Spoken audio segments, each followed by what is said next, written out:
9 na buwan kitang dinala sa aking sinapupunan, Paulo. Pero sa harap ng marangyang paaralang ito, tinawag kang anak sa labas ng sarili mong ama. Habang yakap ng linta niyang asawa ang perang ninakaw sa ating kinabukasan, tinitigan ako ni Alfonso na parang isang basurang tinalupan ng dangal. Pero hindi nila alam, ang luhang pumatak ngayon ang huling patak ng aking kahinaan. Magbabayad kayo. Sisiguraduhin kong sa bawat yapak ko bilang asawa ng pinakamakapangyarihang tao sa lungsod na ito, mararamdaman ninyo ang bagsik ng isang inang muling nabuhay mula sa abo. Sino ang tunay na basahan ngayon? Hindi ko anak ang batang iyan, Maribel. Kahit magmakaawa ka pa sa harap ng buong mundo, hinding-hindi ko tatanggapin na ang isang basurang tulad mo ang magiging ina ng tagapagmana ko. You were just a mistake. Isang madilim na bahagi ng past ko na diring-diri akong alalahanin. Ang bawat salita ni Alfonso ay tila mga bubog na direktang ibinaon sa aking lalamunan. Nanuyo ang aking bibig at ang hangin sa paligid ay biglang naging kasing bigat ng bakal. Sa aking kanang kamay, mahigpit kong hawak ang isang maliit na baunan na may disenyong asul. Punong-puno ng paboritong pansit ni Paulo na ginisisa ko pa madaling araw pa lamang. Pinagpuyatan ko yon. Tiniis ang hapdi ng usok sa aking mga mata para lamang matiyak na may masustansyang pagkain ang aking anak sa kanyang unang linggo sa prestihiyosong international school na ito. Ngunit heto ako, nakatayo sa tapat ng malaking gate ng paaralan. Hinihiya ng lalaking minsan kong inakalang magiging kanlungan ng aking kaluluwa. Tumingala ako sa kanya, pilit na hinahanap ang kahit katiting na anino ng lalaking nangako sa akin noon sa ilalim ng puno ng mangga sa probinsya. Ngunit wala na siya. Ang nakatayo sa harap ko ngayon ay isang estrangherong balot ng mamahaling suit. Ang kanyang buhok ay maayos na nakagel at ang kanyang mga mata ay nagniningning sa puot at pandidiri. Sa likod niya ay isang makintab na itim na sasakyan, isang simbolo ng kayamanang ipinagpalit niya sa amin ni Paulo. Ang sakit ay hindi nagmula sa pagsigaw. Nagmula ito sa katahimikang unti-unting dumudurog sa aking dibdib. Naramdaman ko ang mabilis na pagtibok ng aking puso, hindi dahil sa takot, kundi dahil sa matinding pait na tila laso na dumadaloy sa aking mga ugat. Ang aking mga daliri ay nagsimulang manginig at ang plastik ng baunan ay lumikha ng mahinang tunog sa ilalim ng aking mahigpit na pagkakahawak. Ang mundong pilit kong binuo para kay Paulo, ang mundong puno ng sakripisyo at paglalabada hanggang sa mamaltos ang aking mga palad, ay tila gumuho sa isang iglap dahil sa malalamig na salitang iyon. Tumingin siya sa akin mula ulo hanggang paa, isang tingin na tila ba ako ay isang mantsa sa kanyang malinis na sahig. Look at yourself, Maribel. You look so cheap. How did you even get the money to enroll that kid here? Baka naman kung sinong matanda na ang kinakapitan mo para lang makatapak sa lugar na hindi para sa inyo. Gusto kong sumigaw. Gusto kong isampal sa kanya ang lahat ng gabi na hindi ako natulog para lang makatapos ng tumpok-tumpok na labada. Gusto kong ipakita sa kanya ang aking mga kamay na seryoso ng nasugatan sa kuskos ng baraha at sabon. Lahat para lamang sa pangarap ng aming anak. Ngunit walang boses na lumabas sa aking mga labi. Ang tanging narinig ko ay ang tunay na ingay ng aking sariling pagkatao na nagkakapiraso sa semento. Tila bumalik ang aking alaala 8 taon na ang nakalilipas, noong gabing malamig at maulan. Nakatayo ako sa labas ng kanilang mansyon, hawak ang isang pirasong papel na nagpapatunay na may buhay ng tumitibok sa loob ng aking sinapupunan. Noon din ay itinaboy niya ako, tinulak sa maputik na kalsada habang ang ulan ay tila nakikiramay sa aking mga luha. Inakala ko na pagkalipas ng 8 taon, ang galit ay maghihilom. Inakala ko na kapag nakita niya ang talino at kabutihan ni Paulo, lalambot ang kanyang puso. Ngunit nagkamali ako. Ang demonyo sa kanyang loob ay lalong lumaki. Pinakain ng salapi at kapangyarihan. Nabalik lamang ang aking diwa nang bumukas ang pinto sa likod ng kanyang sasakyan. Isang batang lalaki na halos kasing edad ni Paulo, ngunit bihis sa pinakamahal na uniforme, ang bumaba. Kasunod nito ay isang babaeng mistulang galing sa isang fashion magazine. Ang mga alahas niya ay sumisilaw sa sikat ng araw. Ito si Sofia, ang babaeng dahilan kung bakit kami itinapon na parang basura. "Sweetheart, is there a problem?" Tanong ni Sofia. Ang boses niya ay malambing, ngunit puno ng panunuya habang nakatingin sa akin. Sino ba itong babaeng ito? Is she one of the school's janitress? Or maybe a beggar? Tumawa ng mapait si Alfonso. Isang tunog na hinding-hindi ko malilimutan. "Just a ghost from the past, honey." Isang taong hindi marunong tumanggap na tapos na ang oras niya. "Let's go." Ayaw kong malate si Alfonso Jr. sa class niya dahil lang sa pakikipag-usap sa wala. Pinanood ko silang maglakad palayo. Nakita ko kung paano inakay ni Alfonso ang batang iyon, ang anak niya sa ibang babae. Nakita ko ang pagmamahal at pag-iingat sa kanyang mga galaw. Ang parehong pagmamahal na ipinagkait niya kay Paulo sa loob ng 8 mahabang taon. Ang bawat hakbang nila palayo ay tila isang malakas na sampal na paulit-ulit na tumatama sa aking mukha. Naiwan akong nakatayo sa gitna ng init ng araw, mag-isa, bitbit ang baunang puno ng pagmamahal na tila wala namang halaga sa mundong ito ng mga gahaman. Tiningnan ko ang gate ng paaralan kung saan pumasok ang aking anak na si Paulo. Puno ng pag-asa at pangarap. Walang kamalay-malay na ang kanyang sariling ama ay kararating lang upang yurakan ang kanyang dangal. Bakit napakadamot ng tadhana? Bakit ang mga taong nagmamahal ng tapat ang siyang laging iniiwang duguan sa gitna ng daan? Hanggang kailan ko kailangang lunukin ang aking pride para sa kinabukasan ng aking anak? Habang ang anino ni Alfonso ay tuluyang naglaho sa loob ng gusali, isang malamig na hangin ang humalik sa aking pisngi. Tila nagpapahiwatig na ito pa lamang ang simula ng isang mas malaking unos. Ngunit sa ilalim ng aking sakit, isang maliit na kislap ng galit ang nagsimulang mag-alab. Isang galit na hindi na kayang pawiin ng anumang luha. Kung ang pagiging mabuti ay nangangahulugan ng pagiging biktima, marahil ay panahon na para matuto akong lumaban. Pero paano? Paano lalaban ang isang inaang ang tanging sandata ay isang baunan ng pansit laban sa isang lalaking ang sandata ay isang imperyo ng salapi? Isang itim na mamahaling sasakyan ang dahan-dahang huminto sa aking tabi. Ang bintana nito ay bumaba at isang pares ng mga matang puno ng misteryo at awtoridad ang tumitig sa akin. Hindi ko alam kung bakit, ngunit sa titig na yon, tila ba nakita niya ang lahat ng sugat sa aking puso. "Mrs. Villafuerte?" Ang boses ng lalaki ay malalim. Tila isang awit na nagbibigay ng kakaibang kaba at pag-asa. Napahinto ang aking paghinga. "Villafuerte?"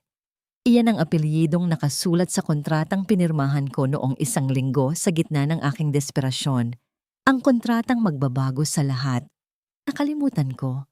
Sa harap ng paaralang ito, hindi lang ako ang maribel na nilabhan ang lahat ng dumi ng buhay.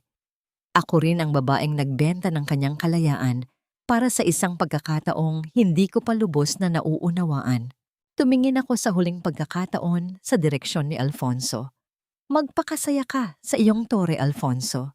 Dahil hindi mo alam, ang basurang itinapon mo noon ay mayroon ng bagong pangalan.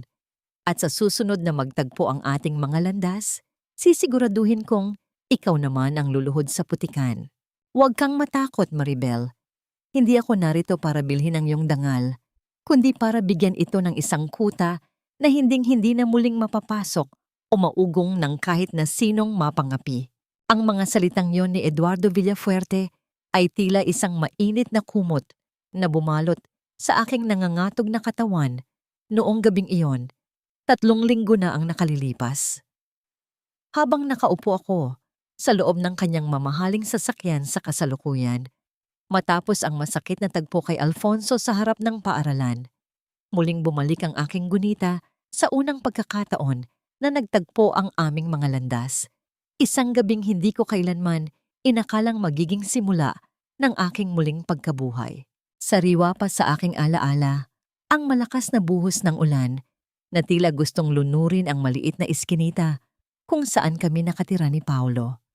Galing ako sa isang buong araw na paglalaba at ang aking mga kamay ay kulubot at mahapdi dahil sa matapang na sabon. Sa gitna ng dilim at baha, nakita ko ang isang marangyang sasakyan na nakatigil sa gilid ng kalsada. Ang makina nito ay naglalabas ng manipis na usok na agad ding pinuputol ng hangin. Hindi ako nag-atubili. Sa kabila ng aking pagod, nilapitan ko ang lalaking nakatayo sa labas ng sasakyan, basang-basa at tila nawawalan na ng pag-asa. Iyon si Eduardo. Hindi ko alam kung sino siya noon. Ang nakita ko lang ay isang kapwa-taong nangangailangan ng tulong. Ipinahiram ko sa kanya ang aking tanging payong na may ilang butas na at inanyayahan ko siyang sumilong muna sa aming maliit na barong-barong habang naghihintay ng tulong. Habang nagpapakulo ako ng tubig para sa kanya, hindi ko na malayang nakamasid pala siya kay Paulo. Ang aking anak, sa kabila ng liwanag ng isang maliit na gasera, ay seryosong nagsasagot ng kanyang mga lumang notebook. Gumagamit si Paulo ng mga maliliit na bato at piraso ng tingting para magkwenta ng mga komplikadong problema sa matematika na nakita niya sa isang napulot na libro. Napakatalino ng anak mo, Maribel. Puna ni Eduardo. Ang kanyang boses ay puno ng pagkamangha. He has a gift. It's a crime to let that talent wither away in these conditions. Ngumiti ako ng mapait habang iniaabot sa kanya ang isang baso ng mainit na kape. Gagawin ko ang lahat para sa kanya, sir. Kahit gaano karaming labada, ang kailangan kong tapusin, basta makapag-aral siya. Doon nagsimula ang lahat. Tiningnan ako ni Eduardo ng diretso sa mga mata, isang tingin na walang halong pagnanasa, kundi puno ng isang kakaibang pangangailangan.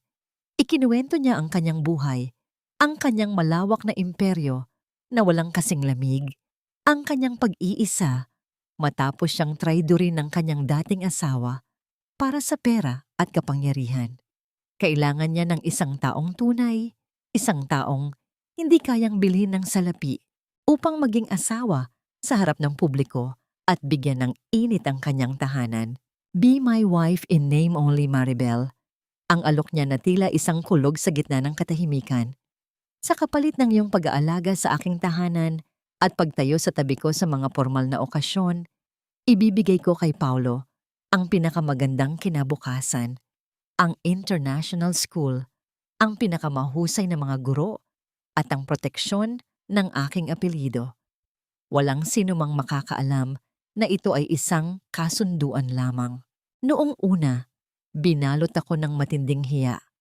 Ano ang sasabihin ng mga tao? Isa akong labandera, isang babaeng iniwan sa putikan. Paano ako magiging asawa ng isang bilyonaryo? Ngunit nang tumingin ako kay Paulo na mahimbing nang natutulog sa aming manipis na banig, nawala ang lahat ng aking pag-aalinlangan. Para sa pangarap ng aking anak, handa kong isugal ang aking sarili. Nabalik lamang ang aking diwa sa kasalukuyan nang maramdaman ko ang marahang paghinto ng sasakyan. Nakatitig pa rin sa akin si Eduardo. Ang kanyang mga mata ay tila nagtatanong kung ayos lang ba ako matapos ang engkwentro kay Alfonso. You did well today, Maribel, mahinang sabi ni Eduardo. Hindi mo kailangang magpaliwanag sa akin. Alam kong masakit, pero tandaan mo, hindi ka na ang babaeng iniwan niya sa ulan. Dahan-dahan siyang lumapit sa akin. May kung anong kaba ang sumikip sa aking dibdib, isang kaba na hindi ko maipaliwanag. Inabot ko ang kanyang kurbata na bahagyang nalihis dahil sa pagmamadali niyang bumaba kanina para sunduin ako. Sa kauna-unahang pagkakataon, naramdaman ko ang init ng kanyang hininga sa aking noo habang maingat kong inaayos ang tela ng kanyang kurbata. Ang bango ng kanyang pabango, amoy ng pino, at sariwang kahoy ay tila nagpapakalma sa bawat hibla ng aking pagkatao. Sa sandaling iyon, tila huminto ang mundo. Ang layo ng aming mga katawan ay naglaho at tanging ang mabilis na tibok ng aming mga puso ang nagsisilbing musika sa loob ng sasakyan. Thank you, Eduardo. Bulong ko, hindi makatingin ng diretso sa kanya. Hindi ko alam kung paano kita mababayaran sa lahat ng ito. Hinawakan niya ng bahagya ang aking baba at iniangat ang aking mukha. Don't worry, Maribel. Sa bahay na ito, sa ilalim ng aking pangangalaga, walang sino mang makakasakit sa inyo ni Paulo. You are safe now. Lumabas kami ng sasakyan at pumasok sa malawak na mansyon na tila isang palasyo. Ngunit habang naglalakad kami patungo sa loob, napansin ko ang isang anino sa may balkonahe ng kabilang bahay. Isang matalas na titig mula sa isang taong hindi ko kilala, ngunit tila may dalang panganib. Pagpasok ko sa aming silid, napansin ko ang isang sobreng nakapatong sa aking mesa. Wala itong pangalan ng nagpadala, ngunit pagbukas ko nito, isang pamilyar at masangsang na amoy ng mamahaling pabango ang sumalubong sa akin. Ang amoy ni Sofia. Sa loob ng sobre ay may isang litrato, ang aming barong-barong noon sa iskinita, na may nakasulat na pulang tinta sa likod. Ang basurang galing sa kanal, kahit lagyan ng ginto, ay babalik at babalik pa rin sa putik. Nagsimulang manginig ang aking mga kamay. Paano nila nalaman? Sino ang nagmamasid sa amin? Tumingin ako sa bintana at sa gitna ng kadiliman ng gabi, tila nararamdaman ko ang malalamig na mata ni Alfonso at Sofia na unti-unting humahabi ng isang bitag na hindi ko pa nakikita. Hindi lahat ng kumikinang ay ginto at hindi lahat ng magarang silid ay nagbibigay ng tunay na kapayapaan. Habang pinagmamasdan ko ang aking sarili sa harap ng malaking salamin na may gintong frame, tila isang ibang babae ang nakatitig sa akin. Ang suot kong damit ay gawa sa pinakamahal na sutla, kulay asul, na tila sumasalamin sa lalim ng karagatan. Ang aking buhok, na dati ay laging nakapusod dahil sa init ng paglalabada, ngayon ay maayos na, nakalaylay at kumikinang sa ilalim ng mga chandelier. Ngunit sa kabila ng lahat ng karangyaan ito, ang aking mga kamay ay nananatiling saksi sa aking nakaraan. Hinaplos ko ang aking mga palad. Naroon pa rin ang mga kalyo, ang mga tuyong balat na iniwan ng sabon at baha. Ang sutla ay tila nagagasgas sa aking balat. Isang paalala na ako ay isang estranghera sa mundong ito. Isang marahang pagkatok ang bumasag sa aking pag-iisip. Bumukas ang pinto at iniluwa nito si Eduardo. Nakabihis na rin siya ng kanyang formal na suit, ngunit ang kanyang mukha ay hindi nagpapakita ng pagod, kundi ng isang banayad na pag-aalaga. Lumapit siya sa akin at sa pamamagitan ng salamin, nagtagpo ang aming mga mata.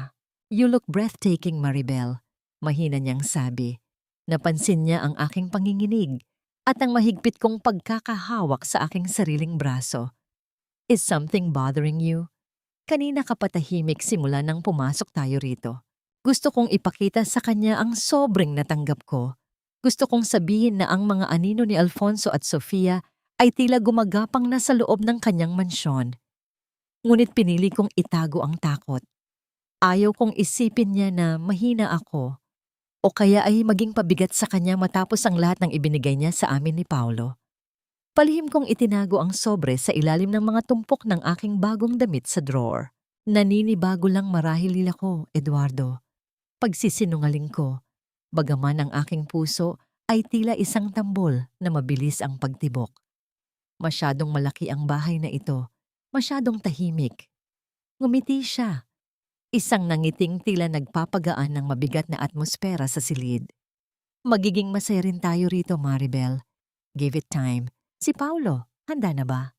Lumabas kami at pinuntahan si Paulo sa kanyang sariling silid. Ang aking anak ay tila isang maliit na prinsipe sa kanyang bagong uniforme. Ang kanyang mga mata ay nagniningning habang tinitingnan ang malawak na hardin mula sa kanyang bintana. Sa unang pagkakataon sa loob ng mahabang panahon, nakita ko ang tunay na kagalakan sa kanyang mukha. At dahil doon, handa kong tiisin ang anumang banta. Habang lulan kami ng sasakyan patungo sa paaralan, ang katahimikan sa loob ay punong-puno ng mga hindi masabing salita. Hawak-hawak ni Paulo ang aking kamay at sa kabilang banda, naramdaman ko ang pagpatong ng kamay ni Eduardo sa aking balikat. Ang init ng kanyang palad ay tila nagbibigay sa akin ng lakas na harapin ang anumang unos na naghihintay sa labas. Pagdating namin sa international school, ang paligid ay puno ng mga mamahaling sasakyan at mga taong ang tingin sa mundo ay pag-aari nila. Bawat hakbang ko sa semento ay tila isang pagsubok sa aking bagong katauhan. Inakay ni Eduardo si Paulo, habang ako ay naglalakad sa kanilang tabi. Pilit na itinatago ang aking kaba sa likod ng isang matatag na mukha.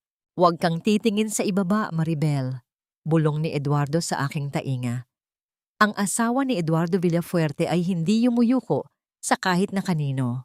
Ngunit sa gitna ng paglalakad namin patungo sa main entrance, isang pamilyar na tunog ng pagpreno ng sasakyan ang nagpalingon sa akin. Isang itim na SUV ang huminto. Ilang metro lamang ang layo sa amin. Ang plaka nito, isang kombinasyon ng mga numero na hinding-hindi ko malilimutan dahil ito ang petsa ng kapanganakan ni Alfonso, ang parehong petsa kung kailan niya ako huling tinalikuran. Dahan-dahang bumukas ang pinto ng sasakyang yun. Ang sikat ng araw ay tumama sa makintab na sapatos ni Alfonso habang siya ay bumababa. Ngunit hindi siya mag-isa. Kasunod niya ay si Sofia, na may dalang isang nangiting tila nanunukso. Ang kanyang mga mata ay direktang nakatitig sa akin na tila ba alam niya ang lahat ng aking lihim. Naramdaman ko ang biglang paglamig ng aking mga kamay.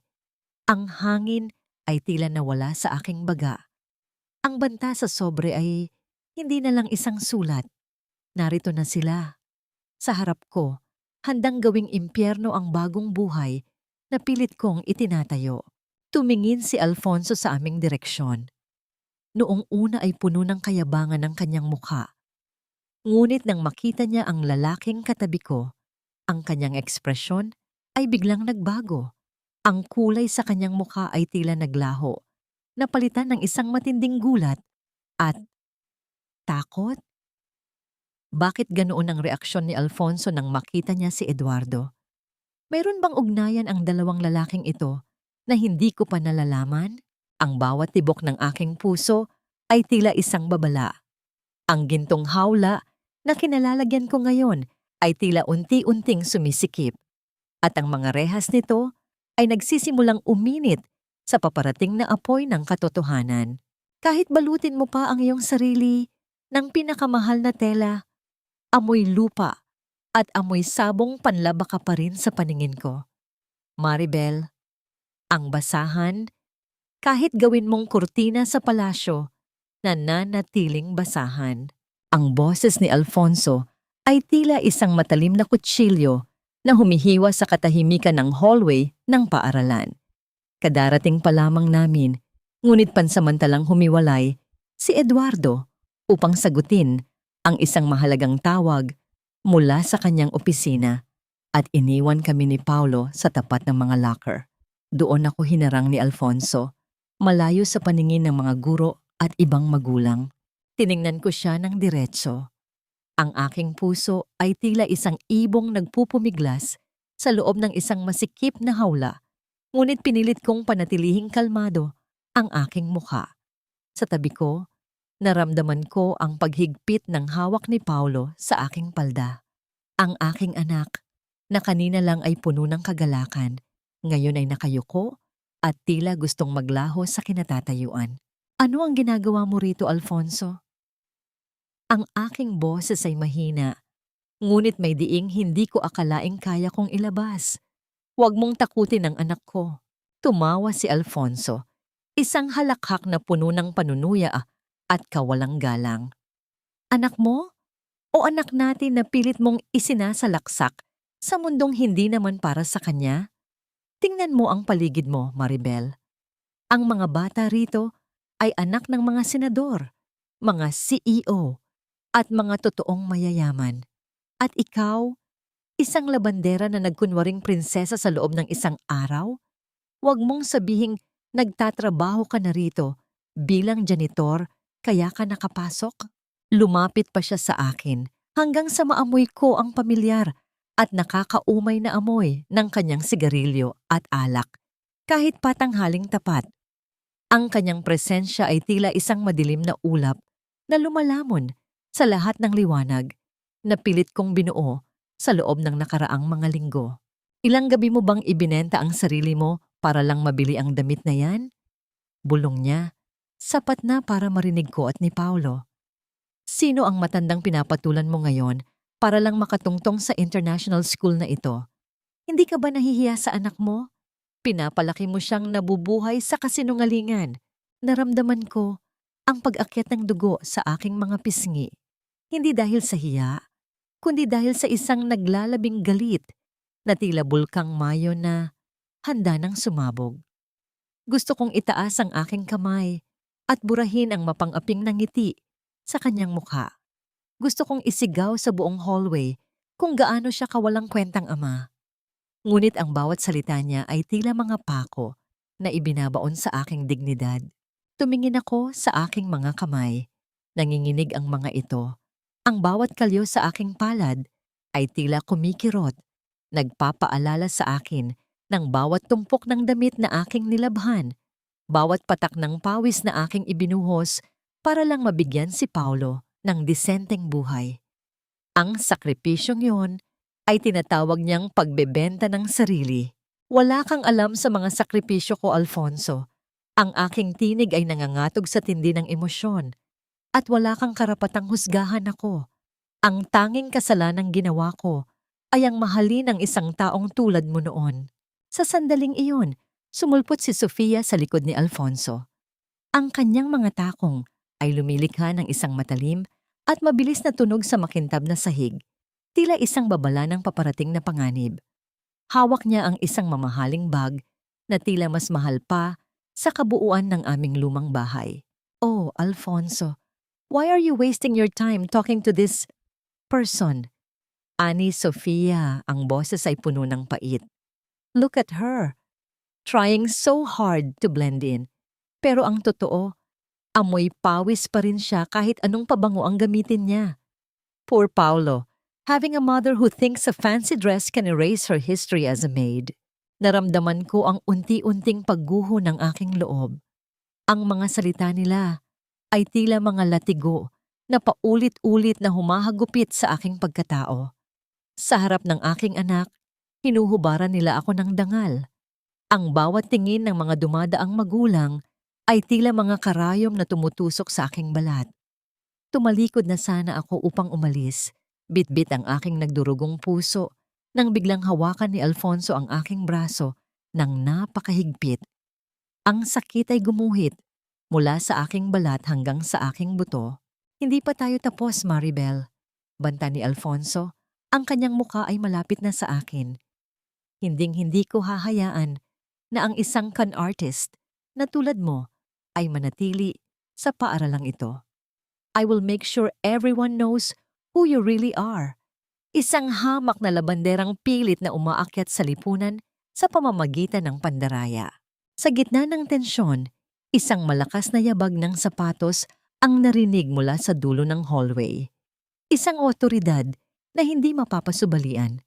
Ang lahat ng tao ay tila napahinto at tumingin sa iisang direksyon. May problema ba rito?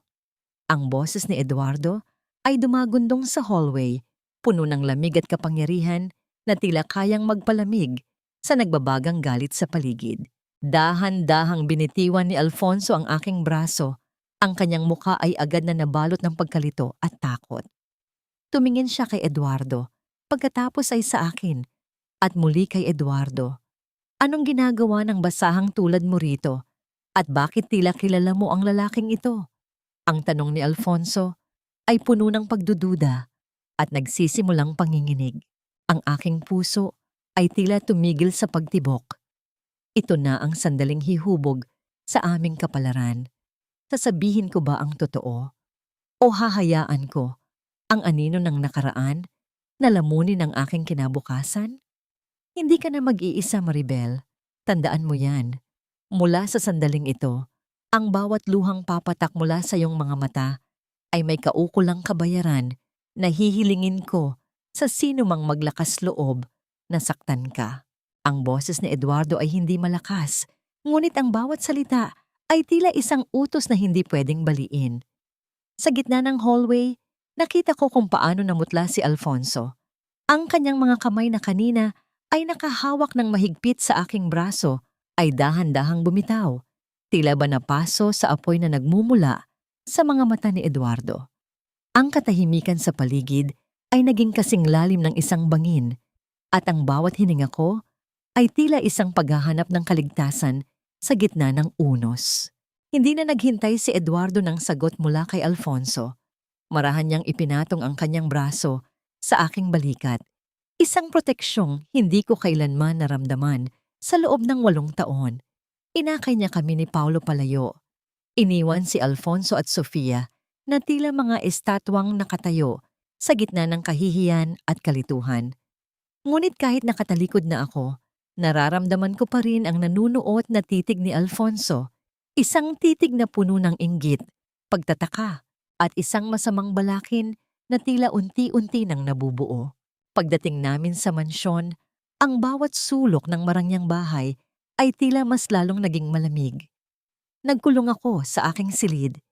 Pilit na pinapakalma ang aking puso na tila ayaw nang tumigil sa pagkaripas. Ang bawat pangungutya ni Alfonso ay paulit-ulit na umaalingaw sa aking isipan. Pasahan, labandera, con artist. Ang bawat salita ay tila isang latay sa aking kaluluwa na hindi kayang burahin ng kahit anong mamahaling pabango. Narinig ko ang mahinang katok sa pinto. Nang buksan ko ito, nakita ko si Eduardo na may dalang isang maliit na tray. Ngunit sa halip na ang mga pagkaing inihanda ng mga chef, nakita ko ang isang pamilyar na amoy. Ang amoy ng bawang na ginigisa at ang maalat na bango ng tuyo. I asked the kitchen staff to let me do this, sabi ni Eduardo. Ang kanyang mga mata ay puno ng isang malambing na pag-unawa. Alam kong hindi ka makakakain ng mga formal na putahe ngayon. You need comfort, Maribel. You need to remember who you are, beyond these silk dresses. Umupo kami sa malawak na hapagkainan na gawa sa mamahaling kahoy, sa gitna ng lahat ng kristal at ginto. Inihain namin ang sinangag at tuyo. Ang bawat subo ng kanin na may lasa ng bawang ay tila isang gamot sa aking sugatang puso. Ang alat ng tuyo ay tila humahalik sa aking mga alaala. Nagpapaalala sa akin ng mga payak na gabi sa probinsya noong wala pa ang sakit at pagtatraidor. Sa unang pagkakataon, nakita ko si Eduardo na kumakain gamit ang kanyang mga kamay. Tila ba isa rin siyang ordinaryong tao na nawalan ng lahat ng baluti. Ang kanyang mga kilos ay hindi na kasing tigas ng dati. Sa ilalim ng liwanag ng chandelier, ang kanyang mukha ay tila lumambot at ang bawat tingin niya sa akin ay tila isang haplos na nagpapatahimik sa aking mga takot. Bakit mo ito ginagawa, Eduardo? Tanong ko. Ang aking boses ay halos isang bulong na lamang. Bakit mo pinoprotektahan ang isang babaeng tulad ko? Isang babaeng walang maibibigay sa iyo kundi ang kanyang mga kalyo at ang kanyang mga luha. Tumigil siya sa pagkain at tumingin sa akin ng napakatagal. Dahil sa gitna ng mundong ito, na puno ng mga plastik at mapagkunwari, ikaw lang ang nakita kong totoo, Maribel. Your scars are not signs of weakness. They are medals of your love for Paulo. At ang pag-ibig na yon, iyon ang bagay na hinding-hindi mabibili ng kahit anong kayamanan ko. Naramdaman ko ang pag-init ng aking mga mata. Ang bawat pader na itinayo ko sa paligid ng aking puso ay tila unti-unti nang gumuguho. Ang proteksyong ibinibigay ni Eduardo ay hindi lang para sa aking pisikal na kaligtasan. Ito ay isang lunas para sa aking pagkatao na matagal nang itinuring na basura. Sa gabing iyon, sa gitna ng tuyo at sinangag, naramdaman ko ang isang bagay na matagal ko nang kinalimutan. ang pakiramdam ng pagiging mahalaga. Ngunit habang kami ay nagtatawanan ng mahina dahil sa isang kwento ni Paulo, isang biglang katahimikan ang bumalot sa paligid nang tumunog ang telepono ni Eduardo sa ibabaw ng mesa. Isang mensahe ang lumitaw sa screen, isang litrato ng aming hapagkainan na kuha mula sa labas ng bintana. Ang nakasulat sa ilalim ng litrato ay tila isang lason na agad na pumatay sa aming sandali ng kaligayahan. Enjoy your humble meal, Mr. Villafuerte. But remember, no matter how much you dress her up, a maid will always find her way back to the kitchen. At ang nakaraan, hinding-hindi mo kayang linisin yan. Naramdaman ko ang muling paglamig ng aking dugo. Sino ang kumuha ng litratong yon? At bakit tila alam nila ang bawat galaw namin sa loob ng sarili naming bahay? Tumingin ako kay Eduardo at nakita ko ang muling pagtigas ng kanyang panga. Ang lalaking kanina lang ay malambing ay biglang naging kasing bagsik ng isang leon na handang pumatay. Alfonso, bulong ni Eduardo. Ang kanyang boses ay tila isang babala ng kamatayan. You really don't know who you're playing with. Isang tanong ang nanatiling nakabitin sa aking isipan. Hanggang kailan kami kayang protektahan ng pader ng mansyong ito? At anong sikreto ang itinatago ni Alfonso na tila nagbibigay sa kanya ng lakas na hamunin ang isang Eduardo Villafuerte? Huwag mong isipin na dahil nakasuot ka ng perlas ay kabilang ka na sa amin, Maribel. Ang isang basahan, kahit lagyan ng pabango mula sa Paris, ay laging may dalang amoy ng kanal at murang sabong panlaba. Isang maling galaw mo lang at sisiguraduhin kong babalik ka sa lugar kung saan ka nababagay, sa ilalim ng aking mga paa. Ang boses ni Sofia ay tila isang matinis na tunog na bumabasag sa katahimikan ng garden ng paaralan. Umaga pa lamang at ang mga magulang ay nagtitipon para sa lingguhang assembly, ngunit sinadya ako nitong harangin sa gitna ng maraming tao. Ang kanyang mga mata ay naniningkit sa inggit habang nakatingin sa suot kong kwintas, ang parehong kwintas na ibinigay sa akin ni Eduardo kagabi upang palakasin ang aking loob. Nararamdaman ko ang panunuyo ng aking lalamunan. Ang bawat salita niya ay tila isang lason na dahan-dahang pumapasok sa aking sistema. Sa paligid namin, ang ibang mga piyunyan, mga asawa ng mga makapangyarihang tao ay nagsisimulang magbulungan. Ang kanilang mga titig ay puno ng paghuhusga. Ang bawat bulong nila ay tila 1,000 karayom na tumutusok sa aking balat. Nais kong tumalikod, nais kong tumakbo palayo, ngunit naaalala ko ang mga mata ni Paulo na puno ng pag-asa kanina bago siya pumasok sa kanyang silid-aralan. Para sa kanya, kailangan kong maging matatag. Hindi ko alam kung ano ang ikinagagalit mo, Sofia. Ang aking tinig ay mahinahon, ngunit may halong panginginig na pilit kong itinatago. Nandito ako bilang isang magulang. Katulad mo, ang nakaraan ay wala na rito. Tumawa si Sofia, isang halakhak na puno ng panunuya na tila ba sinasabi niyang isa akong malaking biro. Hawak niya ang isang baso ng matingkad na pulang juice at sa isang mabilis na pagkilos na tila isang aksidente, itinagilid niya ito. Ang malapot na likido ay tumalsik at kumalat sa aking maputing damit. Tila isang malaking sugat na bumahid sa aking dibdib. Ang lamig ng juice ay gumuhit sa aking balat, ngunit ang init ng kahihiyan ay mas matindi. Oops, pasensya ka na Maribel, hindi ko sinasadya, ani Sofia, bagaman ang kanyang mukha ay hindi nagpapakita ng kahit anong pagsisisi. Pero bagay naman sa iyo ang kulay na yan. Mukha kang isang madugong biktima, isang paalala sa lahat kung ano ang mangyayari sa mga taong pilit na umaakyat sa lipunan gamit ang kasinungalingan. Nanigas ako sa aking kinatatayuan. Nararamdaman ko ang pagtulo ng juice mula sa aking damit patungo sa aking sapatos. Ang bawat patak ay tila isang tunog ng orasan na nagpapaalala sa akin ng bawat segundo ng aking paghihirap. paghihirap noon. Ang mga tao sa paligid ay hindi tumutulong. Sa halip, ang ilan sa kanila ay nagtatakip pa ng bibig upang itago ang kanilang tawa. Ang aking dignidad ay muling niyuyurakan sa harap ng lahat at sa pagkakataong ito, wala si Eduardo sa tabi ko upang magsilbing kalasag. Tila bumalik ang aking alaala sa mga gabing naglalaba ako hanggang madaling araw. Ang aking mga kamay ay namumuti at nangungulubot sa tubig. Naalala ko ang bawat mura at lait na natanggap ko mula sa mga taong pinaglilingkuran ko noon. Ngunit ang sakit na dulot ni Sofia ay iba. Ito ay isang sadyang pagdurog sa aking kaluluwa upang ipakita na kahit anong yaman ang meron ako ngayon, ako pa rin ang maribel na labandera sa kanilang mga mata. Dahan-dahan akong kumuha ng panyo sa aking bag, ngunit sa halip na umiyak, pinunasan ko ang aking muka ng may matinding dahan. Tumingin ako kay Sofia ng diretso at sa kauna-unahang pagkakataon, nakita ko ang takot sa kanyang mga mata nang hindi ako yumuko. "Salamat sa Diyos, Sofia," sabi ko.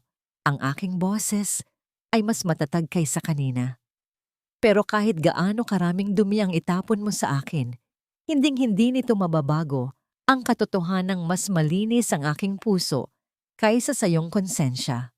Bago pa makasagot si Sofia, ang punong guro ng paaralan ay lumabas sa entablado.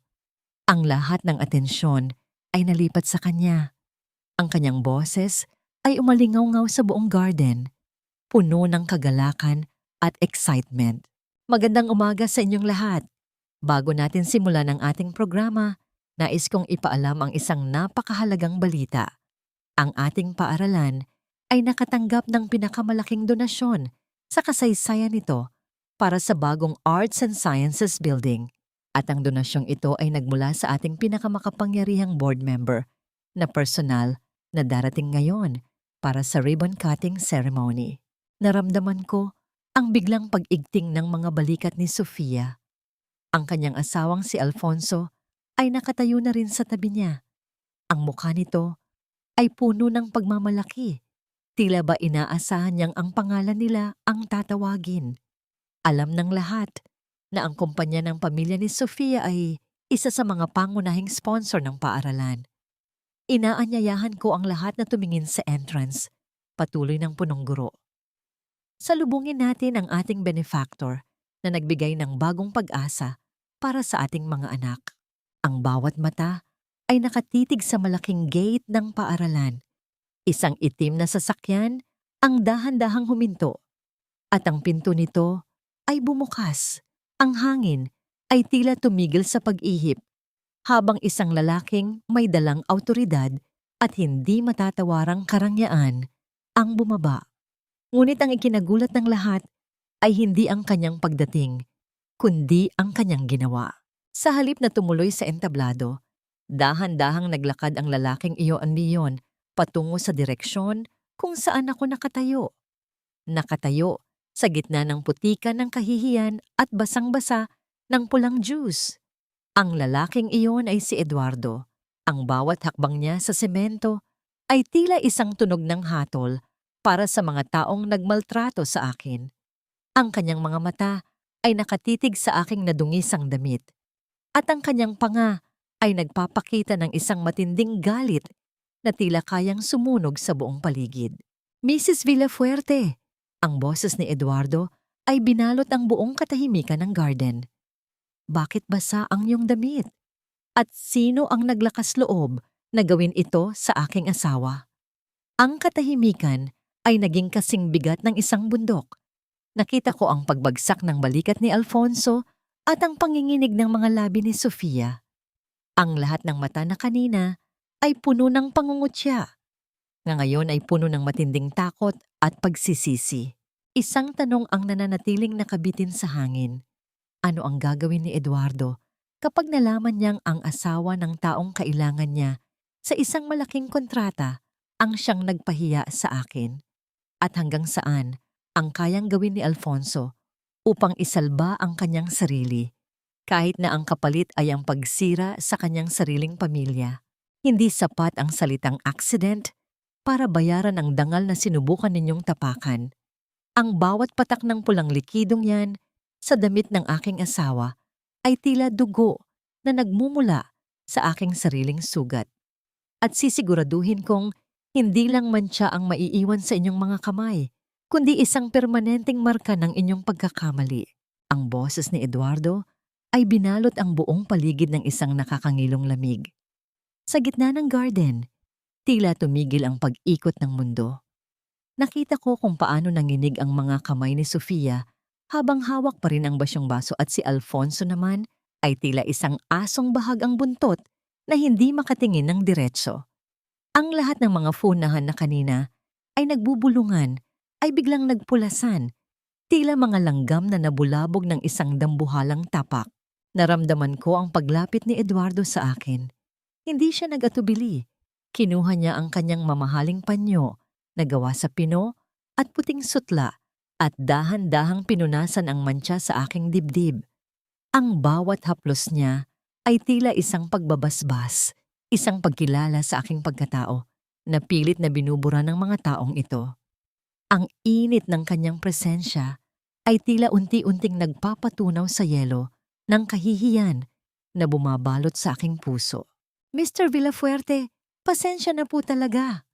It was really just a clumsy mistake. Pilit na paliwanag ni Alfonso, ang kanyang boses ay nangangatog at puno ng pagsusumamo. Hindi namin alam na si Maribel pala ay inyong asawa. We just thought, Sofia just tripped. Isang mapait na ngiti ang sumilay sa mga labi ni Eduardo. Clumsy mistake? Alfonso, kilala kita. Kilala ko ang uri ng mga taong katulad nyo. At tandaan mo ito, ang kontratang hinihintay mo mula sa aking kumpanya, it's gone. Consider it burned, gaya ng pagkakait mo ng dignidad sa aking asawa. Parang gumuho ang langit sa mukha ni Alfonso.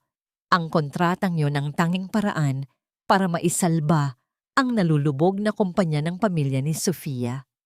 Nakita ko ang galit at paninisi sa tingin ni Alfonso kay Sofia, isang matalim na sulyap na tila nagsasabing sinira nito ang kanilang kinabukasan. Ngunit sa gitna ng lahat ng ito, ang aking isipan ay lumipad patungo sa ibang direksyon. Matapos ang insidente, inakay ako ni Eduardo patungo sa isang pribadong silid sa loob ng paaralan. Pinadalhan niya ako ng bagong damit, isang simpleng beige na dress na lalong nagpatingkad sa aking kapayapaan. Habang nagpapalit ako, napansin ko ang isang lumang dokumento na nahulog mula sa aking bag. Ito ay isang kopya ng lumang insurance policy ni Paulo na kinuha ko noong siya ay sanggol pa lamang. Tila bumalik ang aking alaala 8 taon na ang nakalilipas. Naalala ko ang mga araw na kahit isang kusing ay wala akong pambili ng gatas ni Paulo. Inakala ko noon na ang insurance na yon ang magliligtas sa amin. Ngunit nang subukan kong i-claim ang pera, sinabi ng ahensya na matagal na itong na-withdraw ng legal guardian. Sa mga sandaling iyon, ang tanging legal guardian na nakatala bukod sa akin ay si Alfonso. Naramdaman ko ang muling pag-akyat ng galit, isang galit na kasing talim ng kidlat.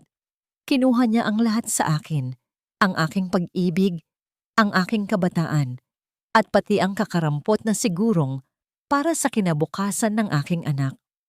Ang perang kinuha niya ay marahil ang ginamit niya upang magpanggap na mayaman sa harap ni Sofia noong sila ay nagsisimula pa lamang.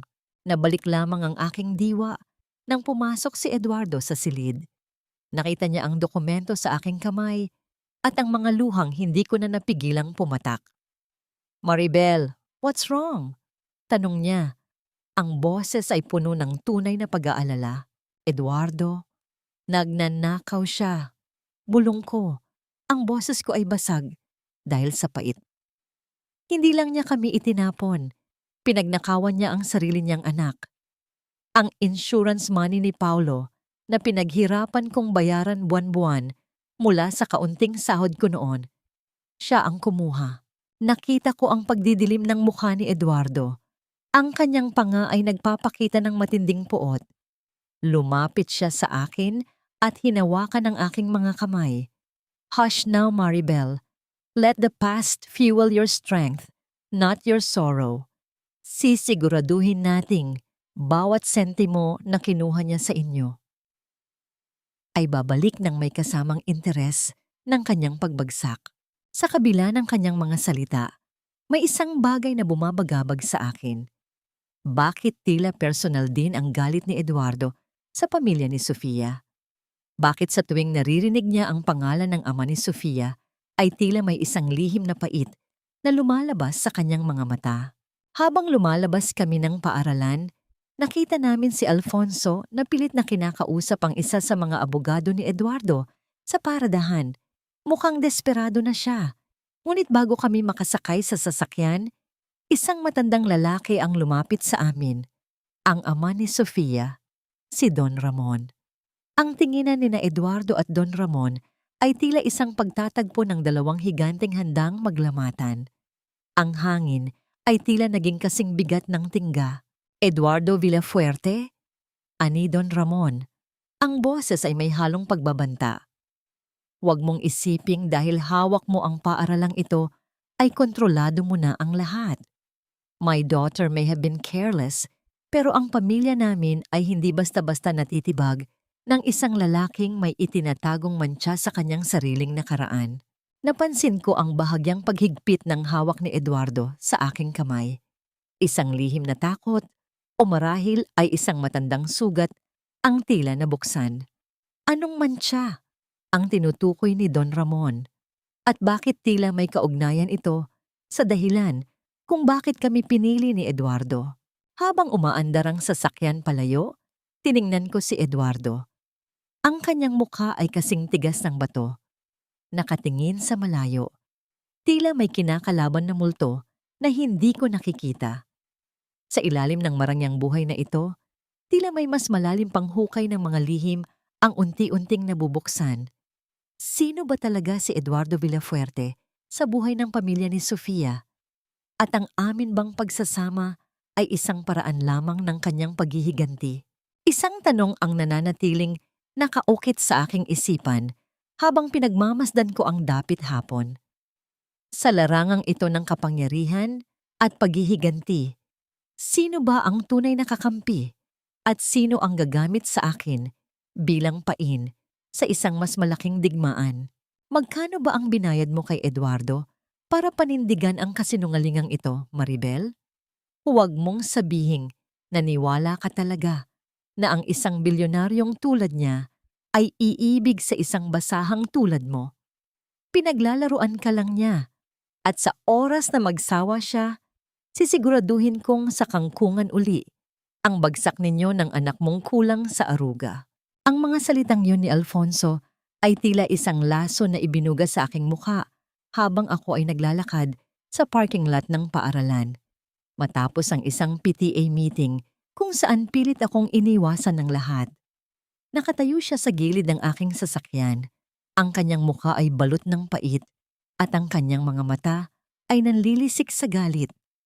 Ngunit sa halip na manginig ang aking tuhod o yumuko ang aking ulo, naramdaman ko ang isang kakaibang lamig na dumadaloy sa aking mga ugat. Isang kapanatagan na nagmumula sa katotohanang wala na siyang kapangyarihan sa akin. Hinawakan ko ng mahigpit ang aking bag kung saan nakatago ang kopya ng dokumento ng insurance ni Paulo. Tumingin ako sa kanya ng diretsyo, hindi bilang isang biktima, kundi bilang isang inanghanda ng maningil. Ang sikat ng araw ay tumatama sa aking mukha at sa unang pagkakataon, hindi ako nasilaw. Ang bawat kalyo sa aking palad ay tila naging matigas na baluti. Tapos ka na ba, Alfonso? Ang aking boses ay kalmado, tila isang lawa na walang kahit anong alon. Dahil kung tapos ka na sa iyong mga imahinasyon, ako naman ang may sasabihin sa iyo. Alam ko na ang tungkol sa insurance policy ni Paulo. Alam ko na ikaw ang kumuha ng perang pinaghirapan ko. Ang perang dapat ay para sa kinabukasan ng anak mo. Nakita ko ang panandaliang paghinto ng kanyang paghinga. Ang kayabangan sa kanyang muka ay tila isang maskarang biglang nagkaroon ng lamat. Ang kanyang mga mata ay gumala sa paligid tila naghahanap ng matatakbuhan o maidadahilan. Ang katahimikan sa pagitan namin ay naging kasing bigat ng isang hatol na hindi na mababago. Hindi ko alam ang sinasabi mo. Pilit niyang pagtanggi. Ngunit ang panginginig ng kanyang boses ay hindi niya naitago. Guni-guni mo lang yan dahil desperada ka nang sirain ang reputasyon ko. Reputasyon? Bahagya akong natawa. Isang tunog na puno ng pait. Alfonso, wala ka ng reputasyong ititira sa sandaling ilabas ko ang mga dokumentong ito. At huwag mong gamitin ang pangalan ni Eduardo para pagtakpan ang sarili mong baho. Kung mayroon man siyang ginagawa, iyon ay ang ibigay sa akin ang pagkakataong hindi mo kailanman naibigay, ang pagkakataong lumaban ng patas. Tinalikuran ko siya, ngunit bago ako tuluyang makalayo, huminto ako at lumingon muli. Nakita ko ang isang grupo ng mga nanay na kanina ay nagbubulungan tungkol sa aking nakaraan bilang labandera. Nakatingin sila sa amin. Hindi ako umiwas. Sa halip ngumiti ako sa kanila, isang ngiting puno ng dangal at pagpapakumbaba. Lumapit ako sa isang janitress na abala sa pagwawalis ng mga tuyong dahon sa malapit. Ate, salamat po sa paglilinis dito ha. Napakaayos po ng paligid. Sabi ko sa kanya, sapat na para marinig ng mga funahan na nakamasid. Kinuha ko ang isang bote ng tubig sa aking bag at inabot sa kanya. Uminom po muna kayo. Napakainit ng panahon. Ang simpleng kilos na yon ay tila isang malakas na sampal sa pagmumukha ni Alfonso at sa lahat ng mga mapanghusga sa paligid. Ipinakita ko sa kanila na kahit nakatuntong na ako sa rurok ng yaman ni Eduardo, ang aking puso ay nananatiling nakatapak sa lupa kung saan ako nagmula. Ang pagiging labandera ay hindi isang kahihiyan. Ito ay isang karangalan ng isang inang hindi sumuko. Habang papaalis ang aking sasakyan, nakita ko sa side mirror si Alfonso na nakatayo pa rin doon, tila isang anino na unti-unting nilalamon ng dilim. Ang kanyang imperyo ay nagsisimula ng mabitak at ang bawat hakbang ko ay tila isang dagok sa kanyang pundasyong gawa sa kasinungalingan. Pagdating ko sa mansyon, sinalubong ako ni Eduardo sa pinto. Nakita ko ang pagmamalaki sa kanyang mga mata. Tila alam niya ang bawat salitang binitawan ko kanina.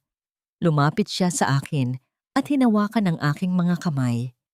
Ngunit sa ilalim ng kanyang matatamis na ngiti, napansin ko ang isang nakabukas na drawer sa kanyang library. Sa loob niyo ay isang litrato ng isang batang babae na kamukhang kamukha ni Sofia. Ngunit may nakasulat na petsa sa likod na dekada na ang nakalilipas. Maribel, handa ka na ba para sa ating dinner kasama ang board of directors bukas? Tanong ni Eduardo. Ang boses ay malambing, ngunit tila may ibang tono. Doon natin tatapusin ang lahat ng laban na sinimulan ni Alfonso. Tumango ako, ngunit ang aking isipan ay nanatili sa litratong nakita ko.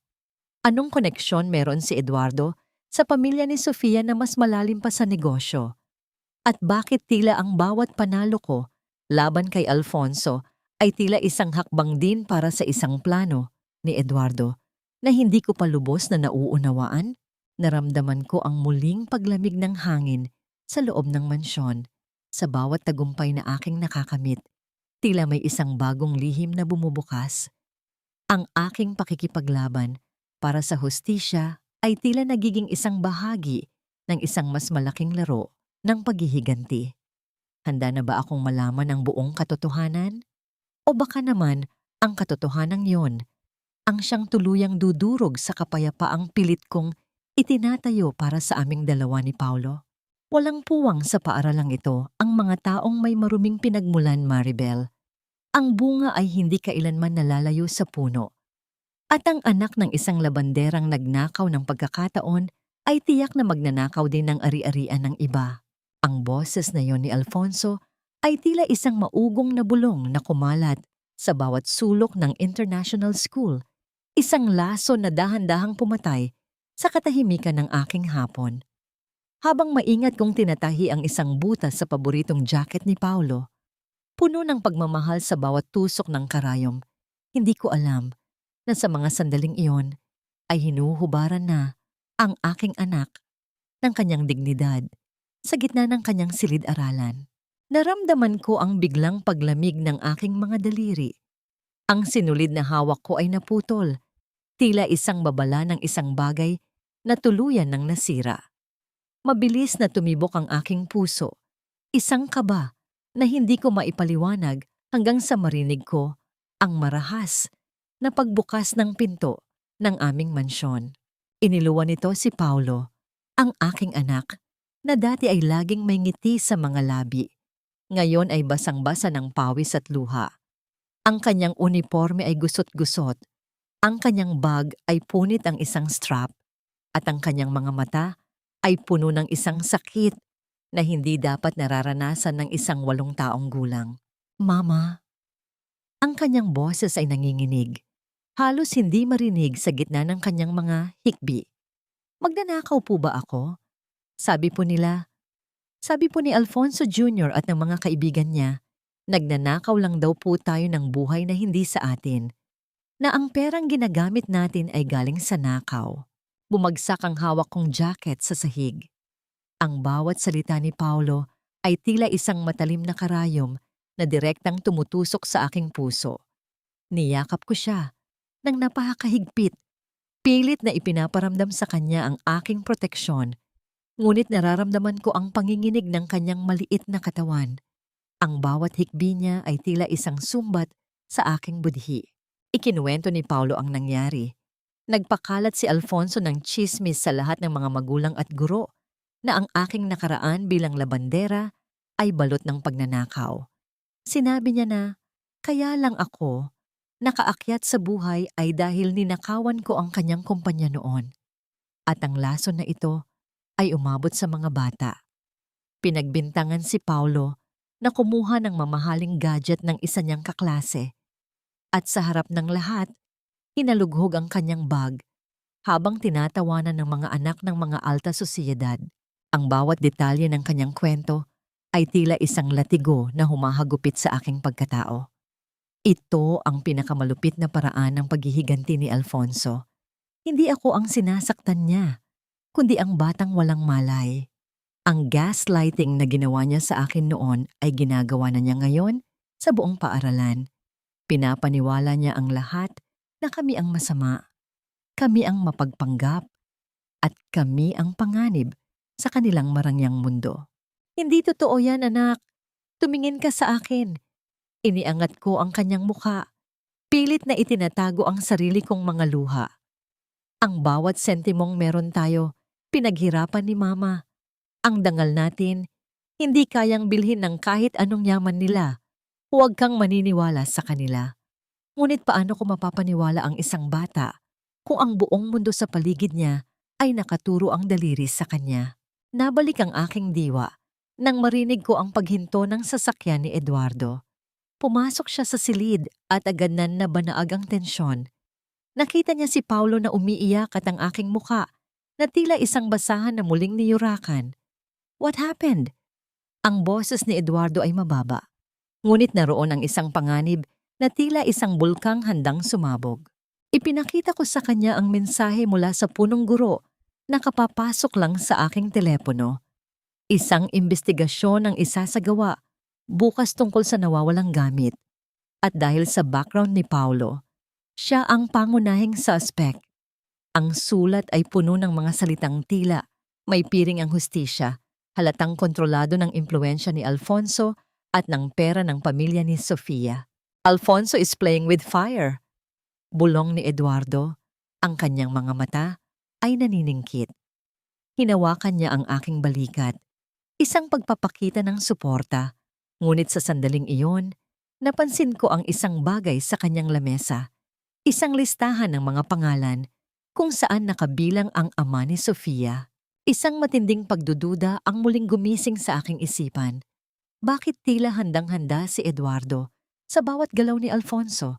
Bakit tila ginagamit niya ang bawat pagkakataong ito para lalong idiin ang pamilya ni Sofia sa isang kompetisyon na hindi ko lubos na maunawaan? Ang mist of distrust ay nagsisimulang bumalot sa aming mansyon. Sino ba talaga ang dapat kong pagkatiwalaan? Si Eduardo ba ay isang tagapagligtas o isa ring manlalaro na ginagamit ang aking sakit upang makuha ang kanyang sariling paghihiganti? Nang gabing iyon, habang pinagmamasdan ko si Paulo na nakatulog na sa pagod at iyak, isang sobre ang iniwan sa ilalim ng aming pinto. Pagbukas ko nito, walang sulat sa loob. Tanging isang piraso ng tela, isang punit na bahagi ng aking lumang uniforme sa paglalaba na may bahid ng tuyong putik. Ito ay isang babala. Alam nila kung saan ako nanggaling at hindi sila titigil hanggat hindi ako bumabalik sa putikan kasama ang aking anak. Paano ko maililigtas si Paulo sa investigasyon bukas kung ang lahat ng ebidensya ay tila inihanda na upang kami ay bitayin sa harap ng publiko? At hanggang kailan ko kayang manindigan kung ang mismong taong katabi ko sa kama ay tila may sarili ring mga aninong itinatago? Kahit kailan, hindi magiging kahanay ng mga agila ang isang uwak na nagpanggap lang na may puting balahibo. Paulo is a thief, Maribel. It's in his blood.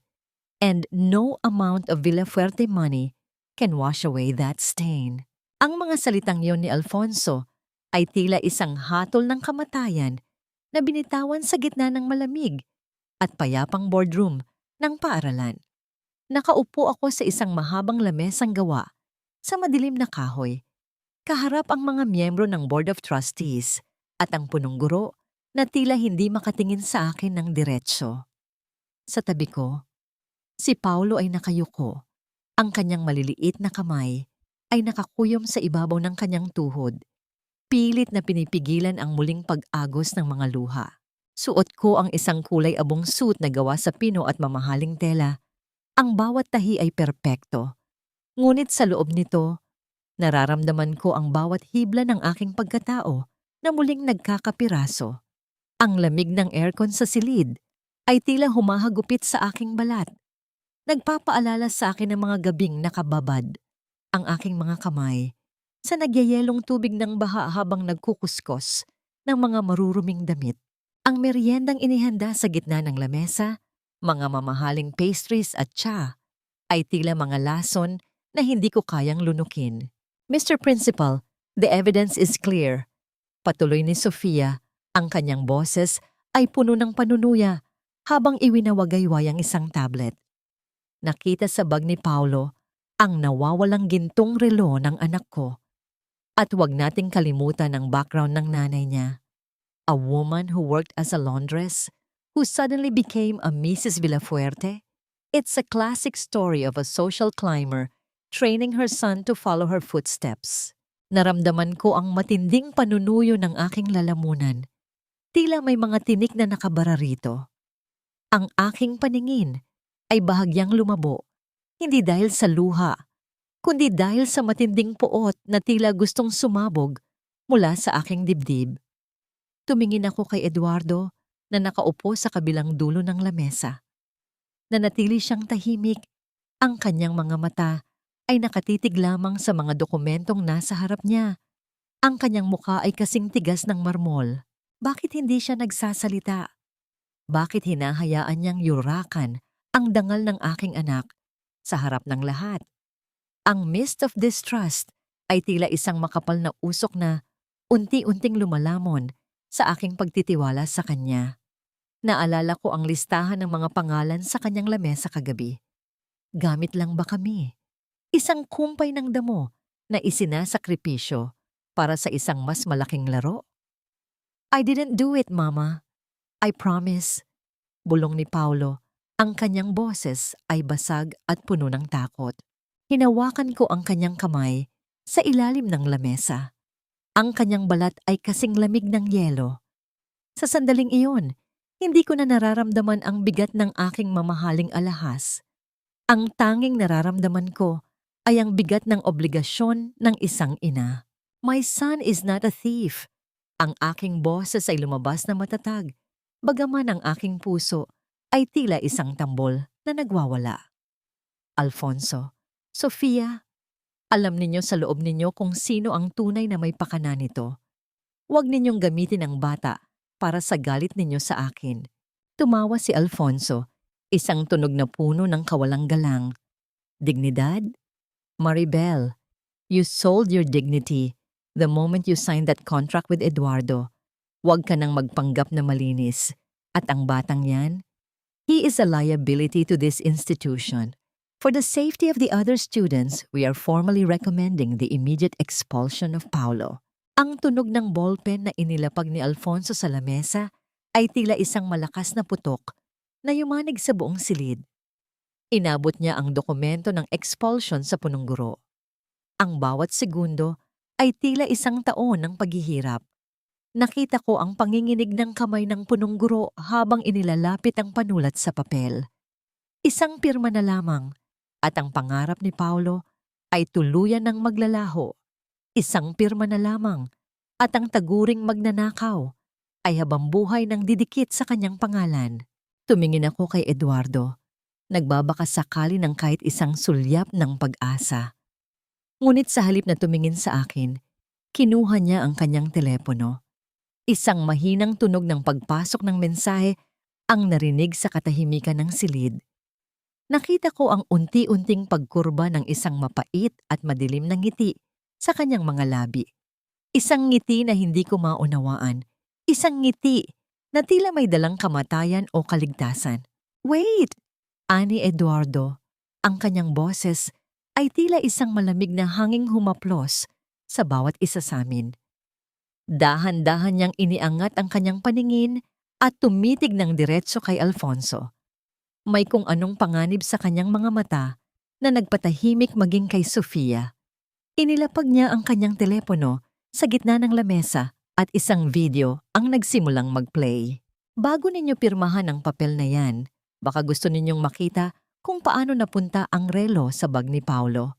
Dagdag ni Eduardo, ang kanyang tono ay mapanganib na kalmado. Ang bawat mata sa loob ng boardroom ay nakatutok sa maliit na screen. Ang aking hininga ay tila huminto. Ang tadhana ni Paulo ay nakabitin sa isang manipis na sinulid.